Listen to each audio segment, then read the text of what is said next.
Welcome, everyone, to another episode of The Making of a Nobody. And I'm Sejal Thakkar, your host for this exclusive live stream. And today we're going to have a great conversation with not one, but two of our leaders at Nobody Studios, our Chief Nobody, Mark McNally. And we also have a special guest, Howard Glick, who is leading the vision for Parentipity, joining us today. Welcome to the show. Thank you, Sejal. Thanks, Sejal. You're welcome. Great to see you both. I love how at Nobody Studios, we're always looking for, ways to make a positive impact in people's lives. And parenting is probably one of the most challenging and rewarding experiences in life. And it's definitely one, where we need reliable support. And so one of the companies, one of the new co's at the studio, Parentipity, was one that really grabbed my attention when I joined the studio over 3 years ago, because as a single mother, I wish I had a tool to help me, especially during the pandemic when I was trying to figure out how to navigate with all the new challenges that we're dealing with. And so, Mark, maybe you can kick off the discussion with just telling us a little bit about what inspired you to create this new co and how does it align with our studio's broader mission? Yeah. A lot of people don't know that Parentipity was our first company, right? So it was actually created before the studio was, actually originated and formed. So the studio was conceived of and we were trying to build it. But when COVID happened, a lot of folks that'll be on the call that are parents remember what it was like. Like we were suddenly like, oh crap, like we're at home with our kids 24/7. They don't go to school. We have to be activities director. We have to get really, really creative. And so it actually started by watching, this text thread we had with friends. We had 20 or 30 families that were all good friends that were all exchanging ideas. Like, what are you going to do to keep the kids busy this afternoon? And like someone would like pop in an idea. This is what I did. Or, you wouldn't believe what they did if I just gave them a bag of rice. And people were like, oh, that's great. I got a bag of rice. Like all these ideas were bouncing around. And that's when the light bulb went off. It's like, hey, why isn't there a site where parents exchange ideas? Now, the COVID and the pandemic made it like super, topical. But, to this day, there's no site where actually parents go and share ideas. And I think that, hats off to all the parents out there. I think we're some of the most creative people on the planet, but like 4% of the time. We wish we were 100% of the time. But if you could fill in all the rest of the ideas with, Howard's ideas and Susie's ideas. And, I watched my friends who said, hey, this is what I did with, I killed 3 hours with my boys. I, took apart a bicycle pump. And I'm like, oh, that's a great idea. I got a bicycle pump in the garage. And that would kill a Friday, right? And I just think that when you can piece together the collective intelligence of parents, I think it's this body of some of the most creative people on the planet where we all have a lot in common. And yet we're not actively kind of sharing ideas. You do see mommy blogs and you see, parent newsletters and stuff, but you don't see it where it's like, hey, this is Howard's idea, this is Sejal's idea, this is Mark's idea. And then that got us into this idea like creator community or creator economy is, a big thing. Why don't you make this something you can monetize? So parents actually say, you know what, this is something I did. I built a garden in my backyard during the pandemic. This is how I went about it. But I also used it to explain to my kids about nitrogen and oxygen and sunlight and how all these things come together. Like I used it as a learning mechanism. I put a lot of energy into that. Someone else doesn't have to do that. But Howard might have done something really great with crocheting or cooking or something else. Like the idea that you could start to share this knowledge and then you could monetize it. I'm going to do something when my kids are 2 and 4 and 10 and 15. But what I did when they were 2 is still relevant to parents who have kids that are 2 now. So it's like evergreen content that can still be monetized. So you're just fascinated around 2 things. This idea that, capturing parents' ingenuity and then turning into something that can be monetized was just something we thought was really special. I love that. I love that inspiration, Mark, about building an app. And the vision is for it to be a comprehensive platform, right? That not only offers practical guidance, which again, there's been so many times where I wish I had some support, but it also addresses this other important issue of the emotional well-being of parents too, right? To create that sort of supportive community as well. And you've had great success with Parentipity. So tell us a little bit about the success that we've had with Parentipity, how much we spent building it, and the impact that we've had. Yeah, I mean, I think Parentipity has been a fun project for us because we continue to go back to the core thesis and then reinvent. But we're able to put the first site into the market, within about 90 days and like $70,000, And so we had people using it, we had people exchanging ideas, we learned a lot. And then I think as technology's evolved, we get a chance to keep hitting reset and say, what does this core thesis mean? And what is it going to mean in the future? And so, we're really excited to build something here that's going to be something that I think parents, it'll be like the Pinterest of parents is the way I think of it. Yeah, I love it. And Howard Glick is going to be leading this charge and sort of helping us with his vision. And so, Howard, you just amaze me. You're a solo father of 5. I have 1, and I can barely keep it together. So, tell us a little bit about your personal journey and what attracted you to Nobody Studios. Sure, no worries. Well, firstly, Mark, whilst you were teaching your kids about nitrogen, we were building rockets out of bicycle pumps and Coke bottles and firing them hundreds of feet into the air. So, that was our COVID experience with creativity. So I lost my wife suddenly and unexpectedly, literally weeks before the pandemic started. And I was left with 5 children between the ages of 2 and 11. And for me, the initial thoughts were, I have no idea how I can possibly do this. My wife was the primary caregiver of the kids. She was with the kids all the time. And I basically had to take over the reins in an instant and throw COVID into the mix. It was just a crazy time. And I have to say that, reiterating what Mark said, even for me during that period, COVID was probably one of the most creative times I was as a parent. Even now, I look back at that time and think, how can I bring that time back and bring that creativity back? And I think that the idea of parents sharing and allowing us to bounce ideas off one another can really help to help us to be more creative in these times. And so having a few conversations sort of beginning of 2023 with Nobody Studios, I heard about the Parentipity project, and yeah, it really resonated with me because I could see that there were a lot of parents that were struggling. There's not the parents are struggling to get the support they need and to find the information they need to help them be effective in their parenting. And I was introduced to the product. I liked what I saw. And at the same time, AI sort of came into the forefront of our lives. And I really saw a vision where Mark's idea of the parent creator community and AI could come together and build something very powerful.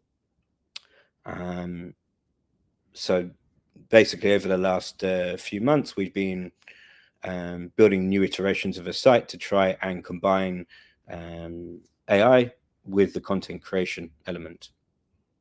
Let's dig into that because it's really fascinating, right? I mean, the goal is to bridge the gap between, there's so much information out there right now on the internet and all kinds of people, on social media, and it's hard to tell where you can get trustworthy guidance. So can you go into a little bit more detail about how this sort of, I call it the co-parent, right? Your AI co-parent concept works and how it could benefit parents who are seeking advice? Okay, so one of the big concerns about AI is about reliability. So when I first started this project, I spent a lot of time playing with AI and working on prompts that would bring back the most accurate information from reliable sources, parenting sources. And from there, I realized that the information that I was getting back was very generic, almost like going to social media and asking a question and getting generic answers. So then there was the idea of, well, there are, in psychology, there's 4 types of parents, and if we can identify the type of parent from a quiz, then within the prompt we can we can put in the parenting style, and the answer that will come back would resonate much more with that parent. Now, the information that AI comes back with obviously is accurate, and it can definitely help parents in that moment. But we wanted to scale this up a little bit, and this is where the whole creator community comes in. So, for example, someone can write a post or write a blog or write an instructional post about how to do something, and then through the AI, we can personalize the response even more by giving an AI response and then adding in the information that a parent creator has already created about how to do something or how to solve a parenting conundrum, and contextualize that within the response. So you get the AI response, but you also get feedback from a parent or even multiple parents within one response. So it allows us to, so the person that's creating the content will, if their content is good and it's able to answer the relevant questions, then we can very easily give credit to that creator through the co-parent, which is unique in its model right now, because there's a lot of people doing co-parents or co-pilots or chat assistants, but no one's actually taking advice and throwing it into, contextualizing it within the assistant to basically give very concise advice, but also to give credit to the content creators at the same time. I love that. I think the thought in my mind when I just think about this is like the idea of a parent in, totally different part of the world, reading what I'm posting as a parent worked for me, connecting with that person and being able to get their feedback right away, and then talking to my, co-parent and getting this sort of personalized response to a situation that I might be dealing with. That's incredibly powerful, right? And to be able to connect and create that community aspect. What are some other key advantages of parentipity? I think that I touched on it earlier, that one of the big problems is that a lot of parents or a lot of people are finding it hard to find mental health support. And when I say mental health support, I mean, it doesn't have to be a severe mental health situation. I mean, someone's struggling with either being a single parent or being a parent in general, and there's not enough support out there right now, or there's waiting lists for support. And I think that through the conjunction of AI and the content creation and being able to give advice at the click of a button that resonates with that parent, it can, and it's not just serious advice. I mean, we can also throw in co-parents that will give you a laugh, will answer your parenting questions in like a parenting parody, or there's also co-parents that can help to explain kids' homeworks. So these things at the click of a button to get a response that's accurate and to the point, really, and the initial feedback we got really helped parents. They really saw this as a helpful tool that could ease the burden of parenting day to day, hour to hour, minute to minute. Yeah, traditional resources seem to provide like a one-size-fits-all advice, and that doesn't really work. You want something that's more value-driven and fits your parenting style, which, all three of us here probably on this call have different parenting styles, right? And so, Mark, this is going to be something that's going to be a game changer. But what are, I can already imagine, when I put my lawyer hat on, that there's going to be some challenges, that parents are going to be facing in the digital age, right? And so what are some of the challenges that, Parentee can help address using our technology and the kind of the vision that we have? I'm not sure I've got a crisp answer for that. I do think that what's really interesting is that as parents want to figure out how to share their knowledge and monetize that, that's something that takes some energy and effort to figure out how to solve, right? And a platform should make that super easy. That's first and foremost.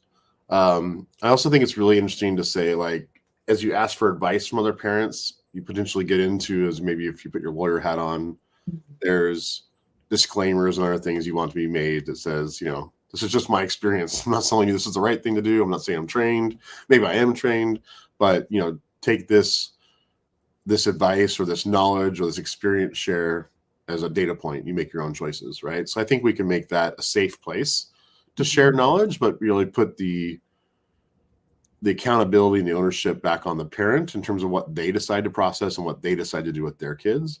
I think that's important. I think as we grow and build more and more momentum, we'll have an obligation to also police a little bit what content's put out there. I think that's one of those good problems to have. That means you're relevant enough that getting bad information out there is detrimental.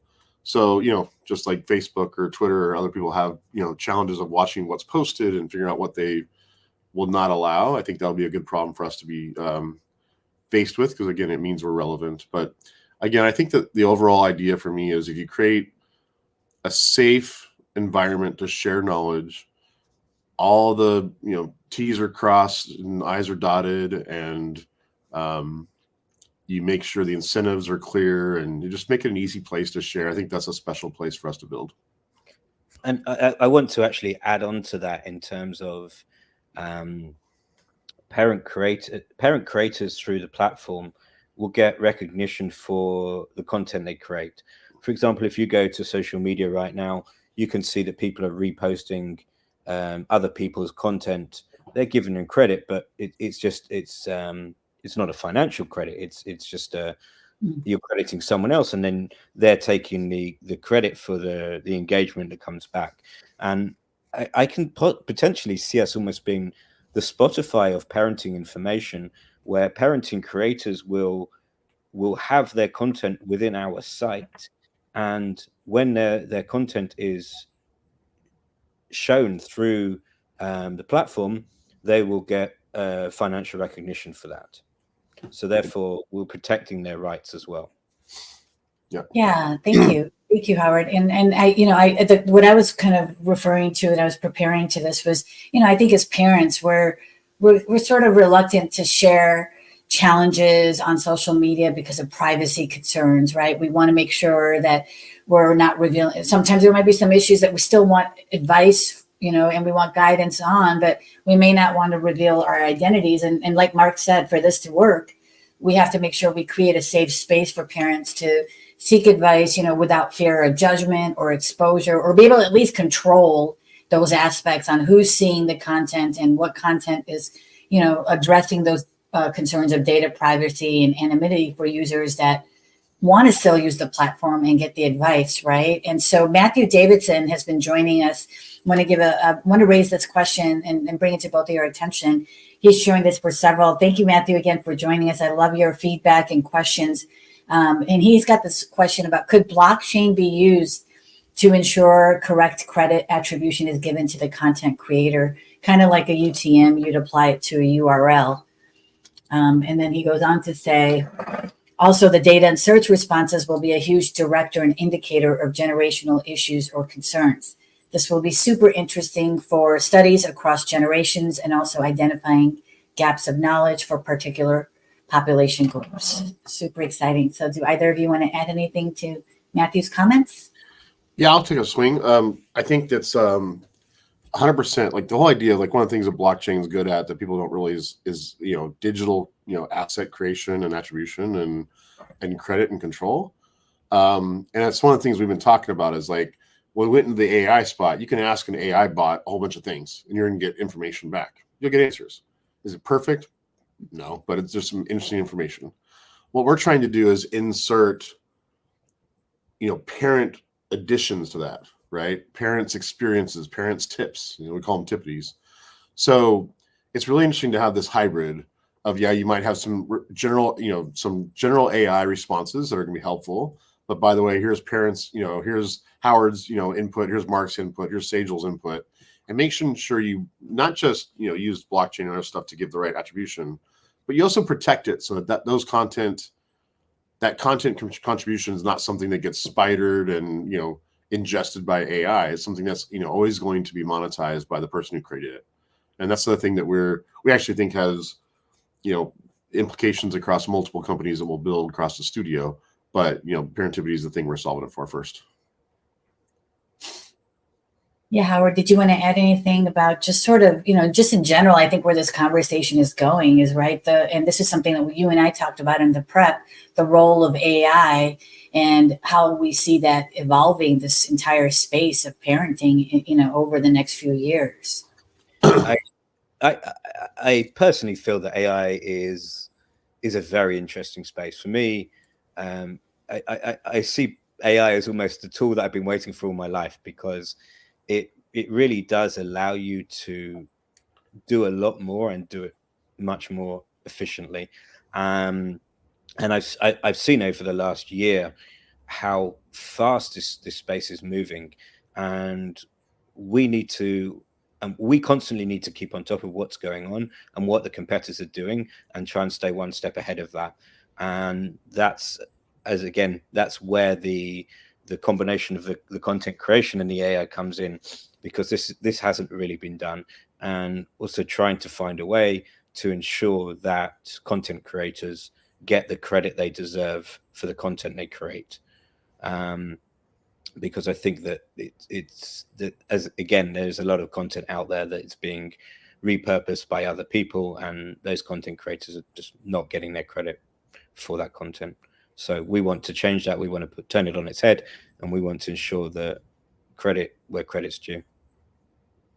Yeah, talk to us a little bit about, and I know when I spoke with you on Nobody Studios Culture live stream, we talked about this a little bit, but a huge part of what is driving, and Mark, touched on this at the beginning, is what is driving parentipity, is really this underlying issue of mental health and parenting, right? And so talk to us about how you see parentipity contributing to this conversation and the impact that we want to make in that space.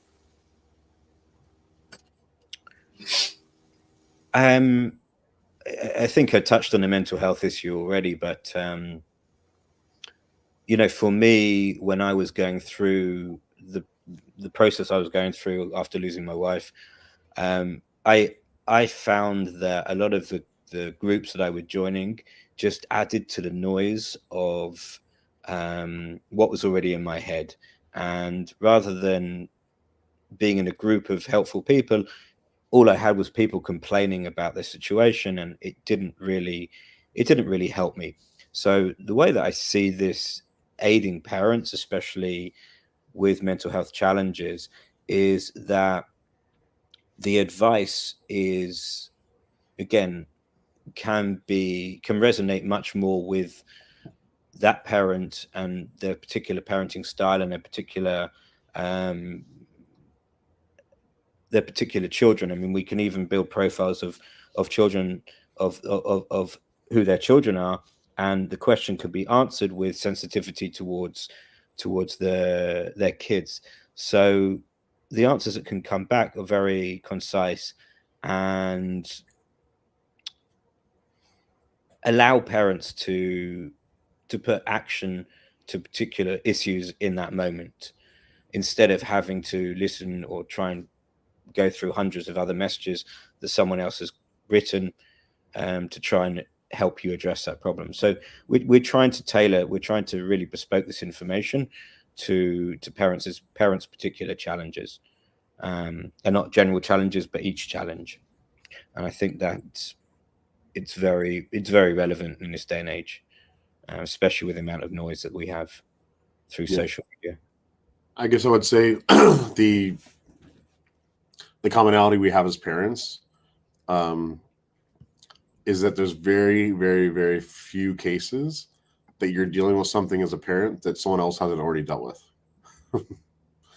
And so this idea of the community, I think, is super important when you look at people who succumb to mental health issues. It's usually they don't have connections.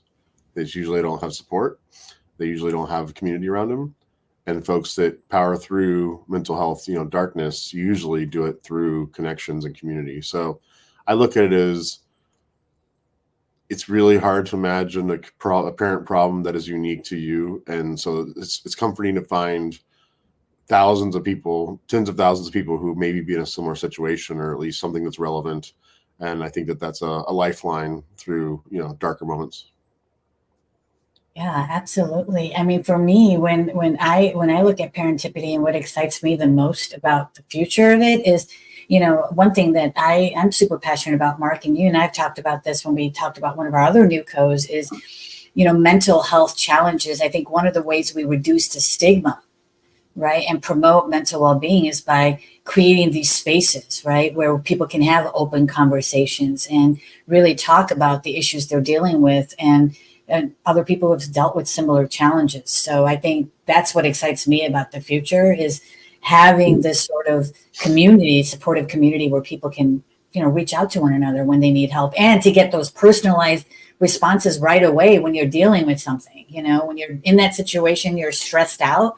Sometimes you can't see the big picture, and you just need someone to lay it out for you and say, here's 5 things, pick which one makes sense for you. But at least having those options when you feel like just overwhelmed, that in itself is going to reduce the stress and anxiety and uncertainty that a lot of parents face, especially with technology changing the way it is. So I'm going to ask you both just one last question, because we're already at time.